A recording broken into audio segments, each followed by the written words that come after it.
உங்களில் எத்தனை பேருக்கு ஐயனார் சீரியல் ரொம்ப பிடிக்கும் அப்படின்றத சொல்லுங்கள். எனக்கு அந்த சீரியல் ரொம்ப ரொம்ப பிடிக்கும். ஒரு 4 அண்ணன் தம்பிங்க இவ்வளோ ஒத்துமையாக இருக்கிறத பார்க்கும்பொழுது ரொம்ப நெகிழ்ச்சியாக இருக்குது பார்க்குறதுக்கு. நிறைய பேர் இதே மாதிரி இன்னமும் இருக்க தான் செய்கிறாங்க. ஆனால் கல்யாணம் ஆனதுக்கப்புறமா அவங்களோட குணாதிசயங்கள் மாறிடுது. இந்த சீரியலில் எப்படி கொண்டு போக போகிறாங்கன்னு தெரியல.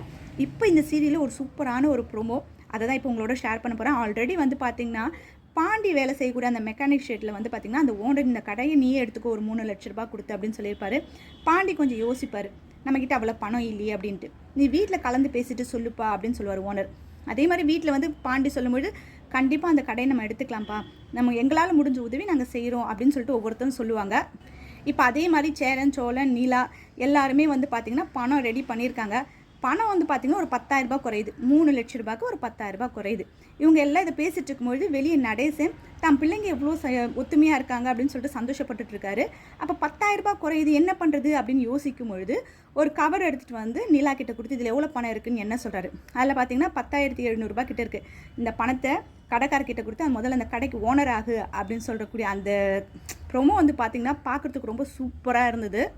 ஏன்னா இவ்வளோ நாள் வந்து ரொம்ப கட் அண்ட் ரைட்டாக பேசிகிட்டு இருக்கக்கூடிய அப்பா தான் பிள்ளைக்காக வந்து ஒரு 10,000 ரூபாய் கொடுத்து உதவி செய்கிறாரு அப்படின்னும் பொழுது ரொம்ப நல்லா இருந்தது. உங்களை எத்தனை பேருக்கு இந்த சீரியல் பிடிக்கும், தொடர்ந்து பார்த்துட்ருக்கீங்க அப்படின்றத கமெண்ட்டில் சொல்லுங்கள்.